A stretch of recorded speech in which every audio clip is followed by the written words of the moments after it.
Prove it to me that Jesus existed. Prove to me that these precepts Sure, are no correct. problem. I'll prove to you Jesus if you first of all prove to me Napoleon. I'll prove to you Jesus if you first prove to me George Washington.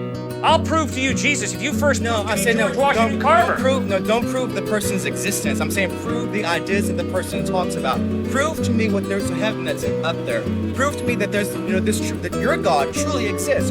Prove to me that these precepts of the Bible are truly what true revelation. Prove to me that these things are actually there. I'm an empiricist. Prove to me that they're there. All right, I'll do that. If first of all you prove to me that your taste buds are telling you the truth when they tell you you're drinking sour milk. Secondary rational, some things you can't prove, so then you fall upon Some faith. things you can't prove. Sir, I'm sorry, I haven't communicated clearly. Sir, you can't prove a thing. To prove means to show it cannot be another way. You cannot prove a thing in life.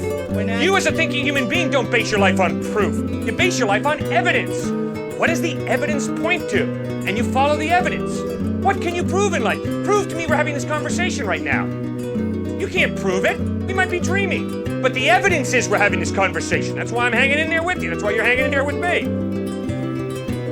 Evidence. Okay, so the evidence is God exists. The evidence is the order and the design of the cosmos point to an intelligent mind. Moral absolutes point to some moral giver, lawgiver. Life comes from life. Never once have I ever seen life come from non-life. An atheist is someone who says, oh yeah, at some point, somewhere, at one time, in La La Land, life came from non-life. And I'm saying, all of my experience shows me life comes from life.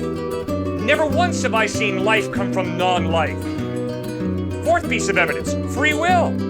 If there is no God, you're just a hunk of biochemical reactions. That's all I am. You're not free. You're determined by your biochemical reactions, so am I. I'm sorry, I judge myself at night. I say, you know, Cliff, when you spoke to that student, that was pretty rude. When you spoke to that student, boy, you displayed a lot of patience, man. Tomorrow do that again and don't do that. I judge myself, I critique myself. I'm free. I don't have to do what I do. Well, if I'm free, it means there's more to me than just my biochemical makeup. There's a soul, a personality, an I that goes beyond the biochemical. I have a free will. Well, the free will can only exist if there's some type of God who creates me biochemically, but also gives me a will that's not totally dependent upon my biochemical reactions. That's why I believe God exists. Now, why do I believe Jesus is reliable? Because the historical evidence of the way he lived, what he taught, how he died, how he rose from the dead, points to his credibility.